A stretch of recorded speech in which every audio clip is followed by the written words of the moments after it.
Hi friends, welcome back to my channel. ഇന്ന് ഞാൻ നിങ്ങൾക്ക് പരിചയപ്പെടുത്തുന്നത് നമ്മുടെ നോർമൽ എംബ്രോയിഡറി ത്രെഡ് ഉപയോഗിച്ച് തന്നെ ചെയ്യാവുന്ന വേറൊരു എംബ്രോയിഡറി സ്റ്റിച്ചിനെ കുറിച്ചാണ്. അതിന്റെ പേരാണ് റിംഗ് നോട്ട് സ്റ്റിച്ച്. ഈ റിംഗ് നോട്ട് സ്റ്റിച്ച് ഞാൻ ഈ വീഡിയോയിൽ ഇടാൻ തന്നെ കാരണം നമ്മുടെ ചാനൽ സ്ഥിരമായി കാണുന്ന ഒരു വ്യൂവേഴ്സിന്റെ ചെറിയൊരു സംശയം തീർക്കാൻ വേണ്ടിയിട്ടാണ്. ഇതുപോലെ തന്നെ നമ്മുടെ ചാനൽ കാണുന്ന മറ്റു വ്യൂവേഴ്സിനും എന്തെങ്കിലും ഇതുപോലെ സംശയം ഉണ്ടെന്നുണ്ടെങ്കിൽ കമന്റ് ബോക്സിൽ രേഖപ്പെടുത്താൻ മറക്കരുത്. അപ്പോൾ എനിക്കറിയാവുന്ന രീതിയിൽ ഞാൻ നിങ്ങൾക്ക് നിങ്ങളുടെ സംശയങ്ങൾ തീർത്തു തരാൻ ഞാൻ ശ്രമിക്കുന്നതാണ്. അപ്പൊ നമുക്ക് തുടർന്ന് വീഡിയോയിലേക്ക് പോകാം.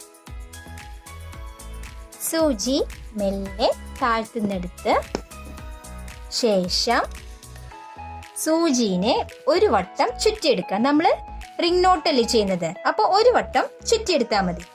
ഒരു വട്ടം ചുറ്റി അതേ സ്ഥലത്ത് തന്നെ കുത്തി ഇറക്കുക. ഇറക്കുമ്പോൾ ഇത് ഫ്രീ ആയി ലൂസായിട്ട് പിടിക്കണം. എന്നിട്ട് ആ ചുറ്റിൻ്റെ ഇവിടെ നമ്മൾ ചൂണ്ടുവിരലുകൊണ്ട് ഇങ്ങനെ വെച്ച് പിടിക്കാം.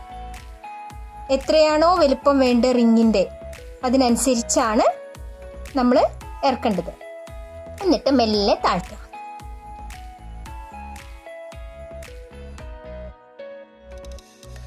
അതാ ഇപ്പൊ ഒരു റിങ്ങിന്റെ ഷേപ്പിൽ നമുക്ക് കിട്ടിക്കഴിഞ്ഞു. ഞാൻ ഒന്നും കൂടി കാണിച്ചു തരാം. ഇങ്ങനെ കുത്തിയെടുത്ത് ഒരു വട്ടം ചുറ്റി റിങ്ങിന്റെ വലുപ്പം അളക്കാനാണ് ഇങ്ങനെ കാട്ടുന്നത്. അതിനുശേഷം അതിന്റെ താഴെ തന്നെ കുത്തിയിറക്കുക. അപ്പോൾ നമ്മളിവിടെ ചൂണ്ടുവിരലുകൊണ്ട് ഇങ്ങനെ ഇവിടെ ഒന്ന് അമർത്തി പിടിക്കുക. ഇവിടെ ഈ ഭാഗത്ത് ഒന്ന് പിടിച്ച് ചെറിയ റൗണ്ട് മതിച്ച ചെറുതാക്കുക. ഈ നൂല് മെല്ലെ ഒന്ന് വലിച്ചാൽ മതി. കുറച്ച് വലുപ്പം വേണമെങ്കിൽ ഒന്നിങ്ങനെ ഉള്ളിലേക്ക് ആക്കി കൊടുക്കുക. അപ്പോൾ ഇവിടെ വലിയ വട്ടം വരും. നമ്മുടെ പാകത്തിനുള്ളതാക്കിയിട്ട് ഈ ഭാഗത്തൊന്ന് പിടിച്ച് മെല്ലെ ഇറക്കുക. അത് വിടരുത്. വിട്ട് കഴിഞ്ഞാൽ അത് ഫ്രഞ്ച് നോട്ടായിട്ട് ചുരുങ്ങും. അപ്പോൾ വിടാണ്ട് അവിടെ പിടിച്ച് മെല്ലെ ഇറക്കുക. അപ്പോൾ നമ്മുടെ രണ്ടാമത്തെ നോട്ടും കിട്ടിക്കഴിഞ്ഞു.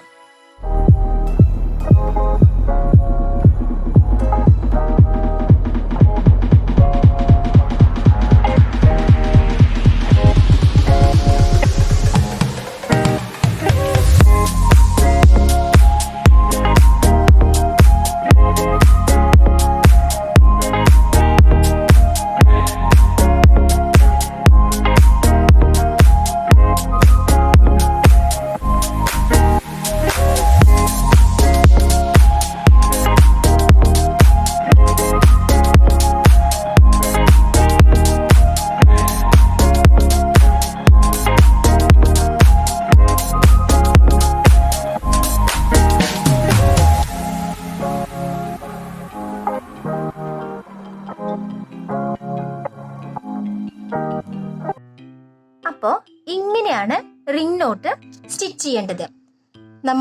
നമ്മൾ എടുക്കുന്ന പിക്ചറിനനുസരിച്ചാണ് റിങ്ങിന്റെ വലുപ്പം കൂട്ടുകയും കുറയ്ക്കുകയൊക്കെ ചെയ്യേണ്ടത്. ഇപ്പൊ നമ്മൾ ഫ്ലവറിന്റെ പെട്ടലോ ഒക്കെ എടുക്കുമ്പോൾ റിങ് അതിനനുസരിച്ച് വലുപ്പം കൂട്ടിയെടുക്കാം. ഇപ്പൊ ഗ്രേപ്സ് ഒക്കെ സ്റ്റിച്ച് ചെയ്യുമ്പോൾ അതിനനുസരിച്ച് വട്ടത്തിൽ കിട്ടാൻ വേണ്ടി കുറച്ച് വലുപ്പത്തിൽ എടുക്കാം. അങ്ങനെ നമ്മുടെ പിക്ചർ എന്താണോ അതിനനുസരിച്ച് നമുക്ക് മാറ്റിയെടുക്കാവുന്നതാണ്. ഇതിപ്പോ ഒരു വട്ടം മാത്രമാണ് ചുറ്റേണ്ടതുള്ളൂ. അങ്ങനെ ചുറ്റുമ്പോൾ നല്ല ഭംഗിയുള്ള റിങ് നമുക്ക് കിട്ടും. ഇത് ഒരു നമ്മുടെ ഫ്രഞ്ച് നോട്ടിന്റെ ചെറിയൊരു സാമ്യമുണ്ട്. ഫ്രഞ്ച് നോട്ട് ആവുമ്പോൾ നമ്മൾ അതിനെ വലിച്ച് ഒരു നോട്ട് രൂപത്തിലാണ് സ്റ്റിച്ച് ചെയ്യുക. അതിന്റെ വീഡിയോ ഞാൻ ഓൾറെഡി ഇട്ടിട്ടുണ്ട്. അപ്പോൾ അത് കാണാത്തവരുണ്ടെങ്കിൽ അത് കാണുകയും എന്തെങ്കിലും മനസ്സിലാവാത്തുണ്ടെങ്കിൽ പറയുകയും ചെയ്യണം.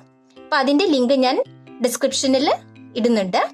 അപ്പോൾ അതിന്റെ തന്നെ വേറൊരു വേരിയേഷൻ ആണ് ഈ റിംഗ് നോട്ട് എന്ന് പറയുന്നത്. അതും ഇതും ചെറിയൊരു വ്യത്യാസം മാത്രമേ ഉള്ളൂ.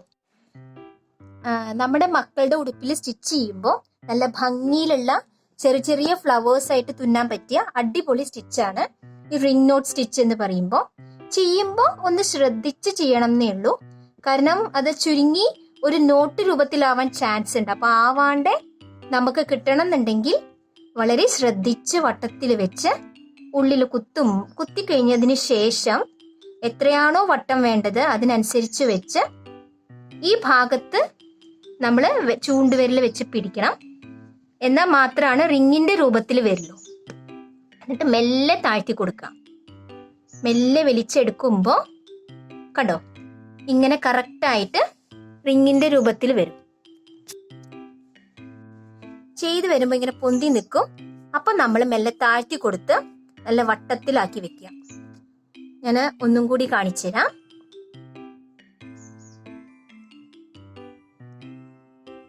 ഇങ്ങനെ കുത്തിയെടുത്ത്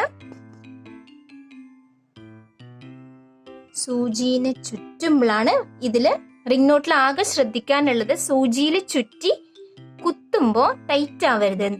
നമ്മുടെ ഈ ഭാഗത്തെ ഇടത്തെ സൈഡിലെ ത്രെഡ് ടൈറ്റ് ആവാണ്ട് പാകത്തിന് ലൂസിൽ പിടിക്കണം. എന്നിട്ട് ഇങ്ങനെ ചൂണ്ടുവിരലുകൊണ്ട് അമർത്തി പിടിക്കണം. ശേഷം മെല്ലെ ഇറക്കി കൊടുക്കുക. അപ്പൊ നമുക്ക് നല്ല ഭംഗിയുള്ള വട്ടത്തിലുള്ള റിംഗ് ആയിട്ട് കിട്ടും. ഇങ്ങനെയാണ് റിംഗ് നോട്ട് സ്റ്റിച്ച് നമ്മുടെ കുട്ടികളുടെ ഉടുപ്പിലൊക്കെ സ്റ്റിച്ച് ചെയ്യുമ്പോൾ വളരെ ശ്രദ്ധിച്ച് ചെയ്യേണ്ടത്. അപ്പോ എൻ്റെ ഈ കൊച്ചു വീഡിയോ നിങ്ങൾക്ക് എല്ലാവർക്കും ഇഷ്ടമായി എന്ന് കരുതുന്നു. ഇതുപോലെ തന്നെ എന്തെങ്കിലും ചെറിയ ചെറിയ സംശയങ്ങൾ ഉണ്ടെങ്കിൽ കമന്റ് ബോക്സിൽ രേഖപ്പെടുത്താൻ മറക്കരുത്. അപ്പോൾ എൻ്റെ വീഡിയോ തുടർന്ന് കാണണം. കണ്ട് നിങ്ങളുടെ അഭിപ്രായം അറിയിക്കണം. എൻ്റെ വീഡിയോ ലൈക്ക് ചെയ്യാനും സബ്സ്ക്രൈബ് ചെയ്യാനും ഷെയർ ചെയ്യാനും മറക്കരുത്. Thank you for watching.